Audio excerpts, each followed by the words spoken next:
Graça e paz, irmãos e irmãs. Abramos nossas Bíblias para a reflexão na palavra do Senhor em Atos dos Apóstolos, no seu capítulo 11. Mesmo assentados, leremos a palavra do Senhor, mas atentos para que o Senhor nos toque, nos fale. Atos 11, a partir do verso 19, diz assim o texto sagrado: Os discípulos são chamados cristãos em Antioquia. Então os que foram dispersos por causa da tribulação que sobreveio a Estevão se espalharam até a Fenícia, Chipre e Antioquia, não anunciando a ninguém a palavra, senão somente aos judeus. Alguns deles, porém, que eram de Chipre e de Cirene, e que foram até Antioquia, falaram também aos gregos, anunciando-lhes o evangelho do Senhor Jesus. A mão do Senhor estava com eles, e muitos, crendo, se converteram ao Senhor. A notícia a respeito deles chegou aos ouvidos da igreja que estava em Jerusalém, e enviaram Barnabé até Antioquia. Tendo ele chegado e vendo a graça de Deus, alegrou-se e exortava a todos os que, com firmeza de coração, permanecessem no Senhor. Porque era homem bom, cheio do Espírito Santo e de fé. E muita gente se uniu ao Senhor. E partiu Barnabé para Tarso à procura de Saulo. Tendo-o encontrado, levou-o para Antioquia. E por todo um ano se reuniram naquela igreja e ensinaram numerosa multidão. Em Antioquia foram os discípulos pela primeira vez chamados cristãos. Oremos. Pai eterno, Pai bendito, nós somos gratos que o Senhor nos reuniu nesta manhã de domingo, nesse santuário, para juntos aqui louvarmos o Teu nome, sermos perdoados dos nossos pecados e agora, Senhor, tocados pela Tua palavra. Senhor, seja propício a nós. O Senhor sabe o quanto nós precisamos ouvir a Tua voz, o quanto o nosso coração precisa do Senhor. E fazemos isso, esse pedido, essa súplica, no Teu nome, Jesus, nosso pastor amado. Amém. Amém. Eu queria hoje meditar, se fosse dar um título aqui para a nossa palavra, nossa mensagem, seria Ser Cristão. Ser Cristão. Quase que uma continuação do nosso estudo da IBD hoje. Não foi planejado, mas Deus assim o quis. Eu queria meditar sobre esse texto aqui. Certa vez ouvi um grande pensador que se denomina ateu dizer que os crentes das igrejas não conheciam o seu Senhor. Era uma severa crítica pelos comportamentos de muitos denominados cristãos de não corresponderem com os ensinos de Jesus, de não corresponderem em suas vidas com os testemunhos pregados e ensinados por Jesus e pelos seus discípulos e apóstolos. E esse ateu, formado, doutor em filosofia principalmente, conhecedor das Escrituras Sagradas, porque todos que estudam filosofia têm que passar pelos escritos bíblicos. São textos da antiguidade. Então passa pela história, passa pela filosofia e passa pela composição e pela formação da igreja cristã. É tese de estudos e debates do ramo da filosofia. E esse teólogo, aliás, esse filósofo, critica duramente os cristãos. Por quê ele faz isso? Senão, quando ele olha e percebe à sua volta que os crentes, chamados crentes, os cristãos, ele foi específico aos crentes, não os cristãos, que é genericamente a todos os cristãos, sejam católicos, sejam protestantes, mas ele foi específico a criticar os crentes que não conhecem a vida, o testemunho do seu Senhor. Ele está olhando para nossas vidas. Ele, como uma pessoa versada, crítica, conhecedor de muitos conhecimentos, ele tem essa capacidade de perceber a sua volta pelo quê? Pelo testemunho das pessoas que se dizem crentes. Crente em quem? Em Jesus. E aí ele não vê Jesus na vida dessas pessoas. Através do quê? Dos seus comportamentos. E aí nós percebemos que parece que ser cristão virou uma modinha. Uma modinha de quem quer se dar bem na vida. De qualquer benefício a ser recebido, privilégios, benécias, riquezas, saúde. Ou que seja influenciado, ganhe influências positivas boas de alguém por ser crente. Nós temos visto, assistido isso diante das eleições, agora das pré-eleições, no que vem temos eleições. As pessoas querem influenciar outras porque, vamos votar nele porque ele é crente. Será? Quais são as propostas de governo dele? Atinge a população, não só os crentes? Virou uma troca, uma barganha, o evangelho virou barganha, moeda de troca. E isso não é evangelho. Isso não é servir a Deus, muito pelo contrário, isso é um pecado. É pecado. O Senhor Jesus nunca ensinou isso, pelo contrário. O meu reino não é como esse reino, o reino dos homens. E nós queremos fazer os nossos acordos, acertos e misturar o reino de Deus com o reino dos homens. Não é possível. Jesus não fez falcatrua, não influenciou nenhum político, pelo contrário. Ele disse que os passarinhos têm seus ninhos, as raposas seus covis, mas o Filho do Homem não tem onde encostar a cabeça. Era a sua crítica ao governo e aos seus auxiliares. Ele não misturou. Então nós precisamos ver aqui a ética do púlpito e da política não se mistura. Aliás, temos hoje lei que não permite isso. Essa mistura do mundo político com a fé das pessoas, mas passa-se por cima disso tudo. Aos chamados cristãos. A palavra cristão ocorre 3 vezes no Novo Testamento.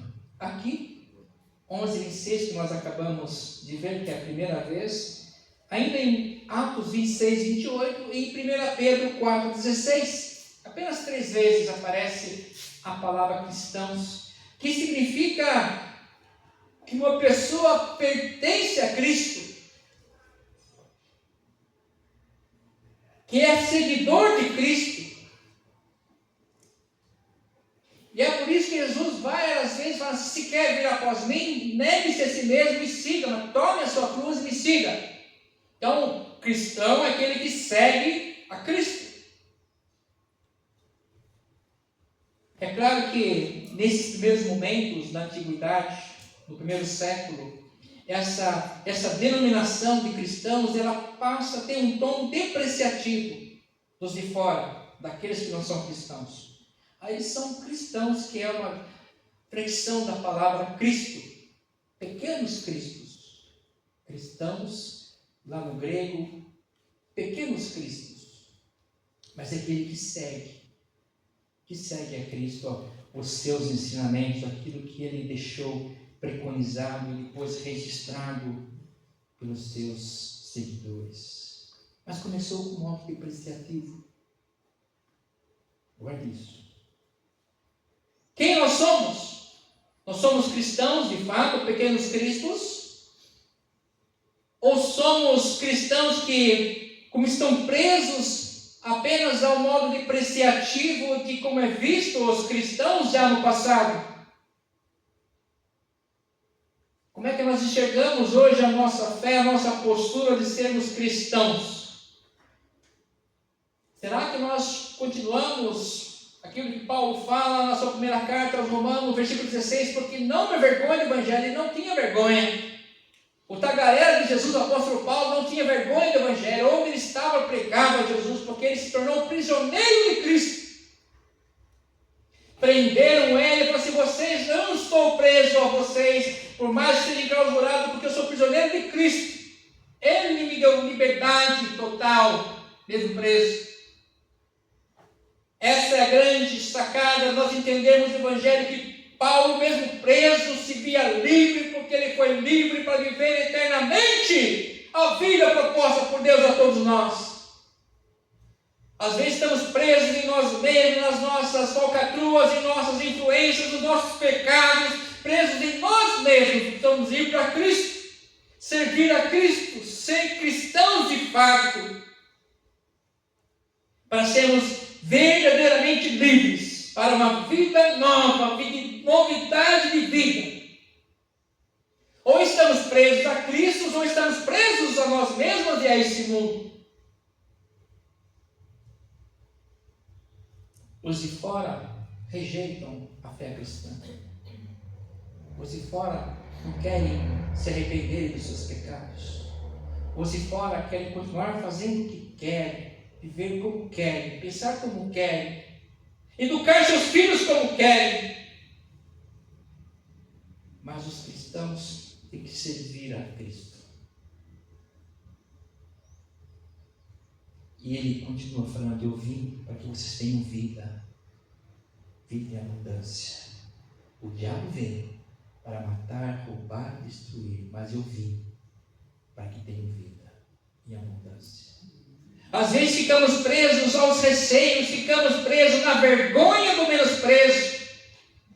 Devemos pensar, lembrar que Cristo foi rejeitado, é verdade, Ele foi desprezado, é verdade. Por que nós não seríamos?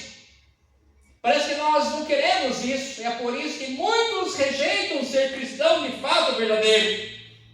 Ele quer ser cristão, mas dentro daquela modinha que se estabeleceu em nosso tempo, de que ser crente hoje é ser próspero, ter saúde, ter uma boa vida, casa na praia, fazenda.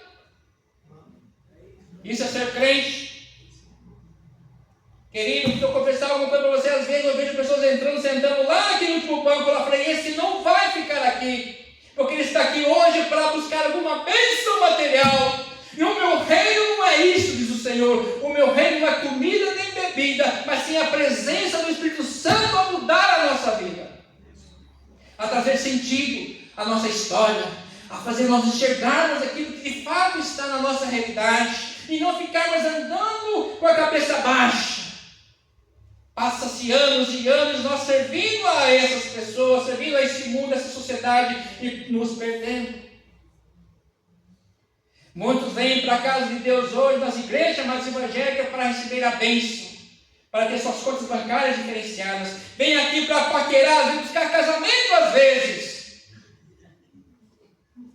Histórias que eu conheço, de pessoas que me contaram, inclusive. Aleluia. Casa de oração de todos os povos. Aqui é para adorar a Deus. Aqui é para nós recebermos a palavra, o alimento santo. E a palavra de Deus fala em Isaías que a minha palavra não volta para mim vazia. Ela entra em nossos corações e cumpre o seu propósito. Ela nos toca e nos alimenta e quer nos redimir. Quer expiar os nossos pecados. Quer nos colocar diante de um Deus santo, livres, amados, amáveis e redentivos para a vida eterna. É um Deus que nos ama. É um Deus que se entrega e se entregou por nós. E aqueles que os seguiram são cristãos. Pequenos cristos, isso é privilégio. Não pode ser preso.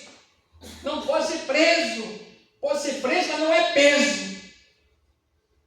Nós não podemos nos prender a esse mundo. Nos conformar a esse mundo. As coisas desse mundo. Aquilo que minha família às vezes me impõe nesse mundo. As ideologias desse tempo. Eu tenho que ir para o Senhor e Ele me liberta. E Ele me dá uma nova vida, uma nova concepção de vida. Cristão é aquele que pertence a Cristo. Pertencer implica em servir como um escravo. Pertence a Cristo, eu vou servir a Cristo como um escravo, fazer tudo o que Ele me pediu. Tudo. A escravidão, nesse tempo, aqui no primeiro século, é muito diferente da escravidão que nós conhecemos a partir da Idade Moderna. Escravidão na antiguidade não tinha nada a ver com cor de pele. Escravidão na antiguidade era por dívidas, prisioneiros de guerras e outras coisitas mais, mas a partir do século XV, sim, aí passou a ter uma conotação de cor de pele, porque virou um mercado a escravidão.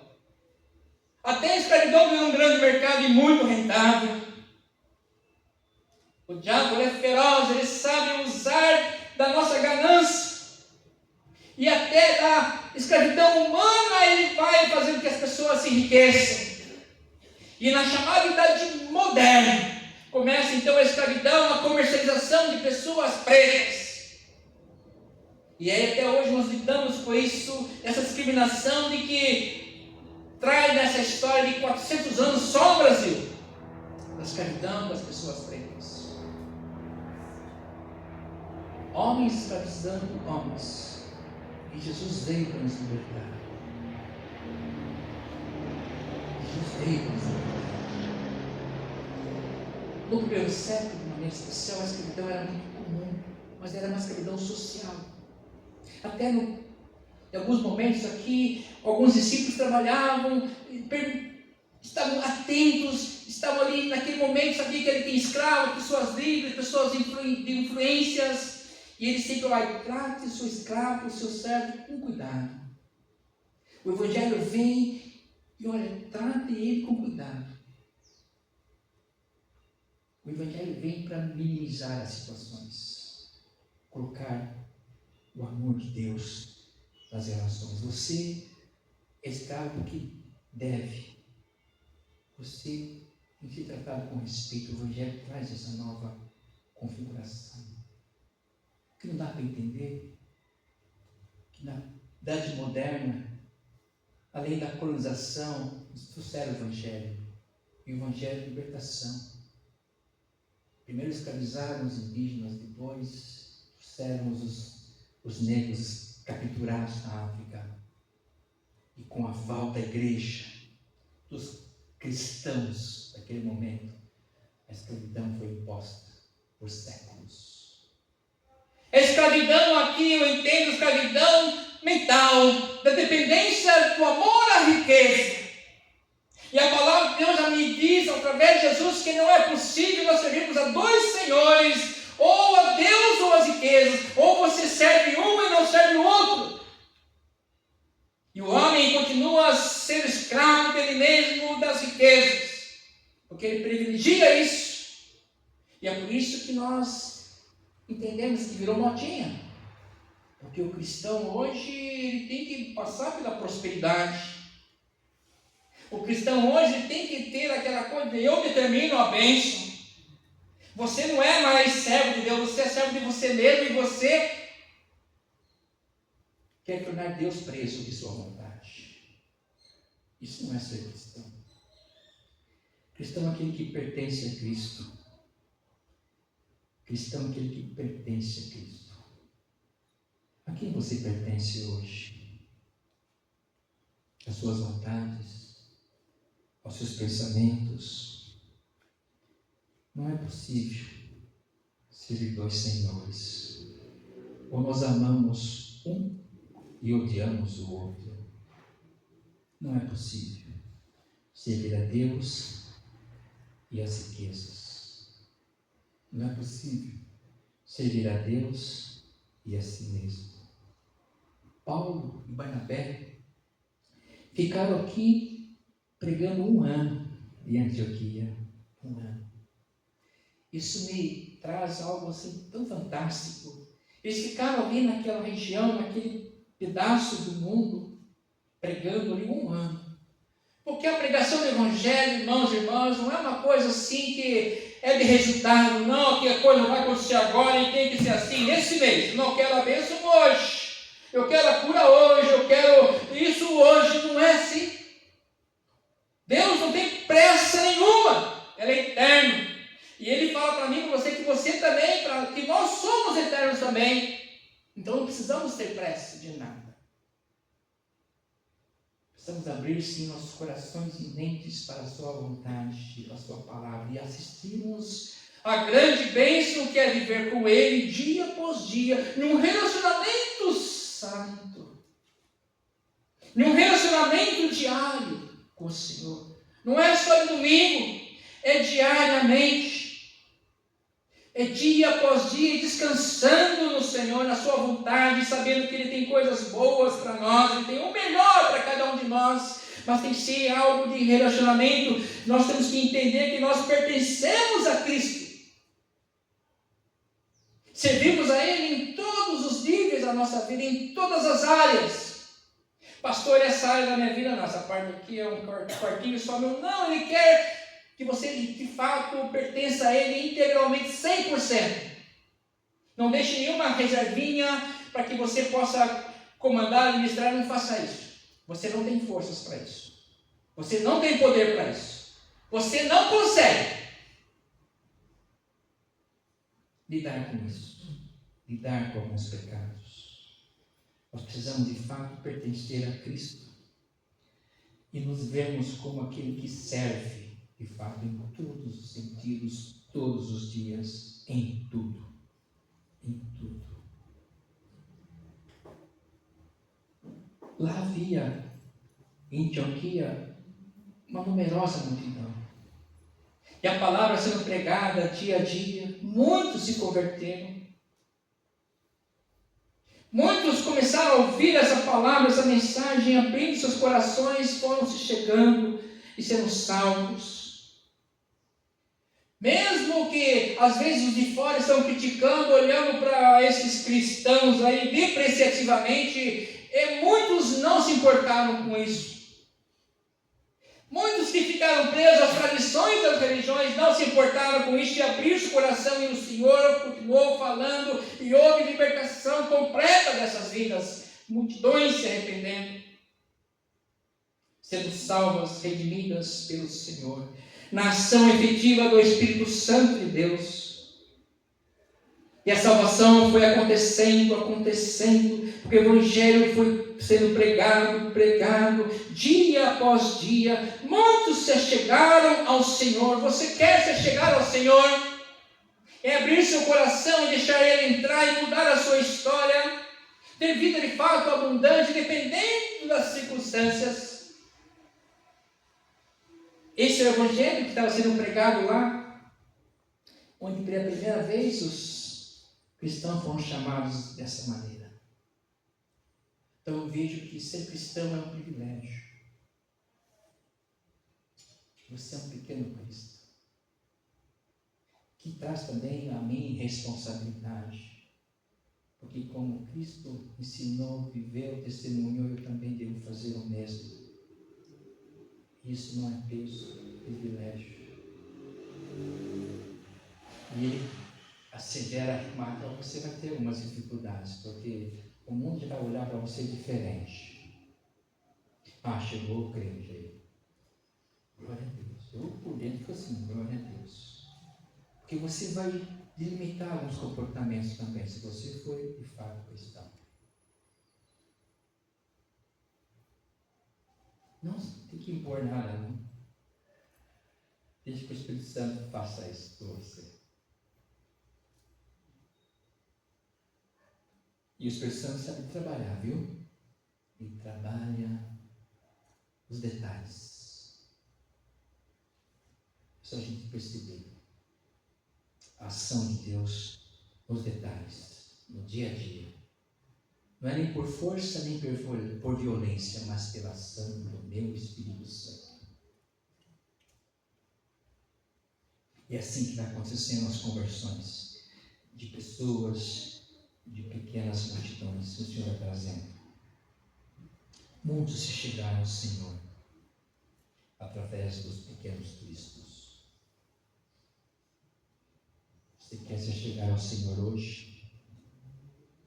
Hoje é tempo de nos chegarmos ao Senhor e também entrarmos nesse rol aqui dos pequenos cristos. Então, ser cristão não é apenas pertencer a um grupo, não é isso.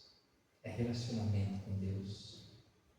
É relacionamento uns com os outros. É como Cristo fez e ensinou. Ele não andava em rodinhas da prosperidade, dos ricos famosos. Não, pelo contrário. Sempre estava nos guetos, falando aqueles que precisavam ouvir, testemunhando, curando, sim, é verdade. Dando vista aos cegos, é verdade. E aí os seus seguidores também continuaram fazendo o que ele fez. Pequenos cristos. E hoje sou eu e você, os pequenos cristos. Você quer isso? Que Deus nos abençoe e nos capacite para essa obra maravilhosa, santa de salvação. Amém. Vamos louvar a Deus com alegria. O hino 231 em pé, com muita alegria, com as bênçãos.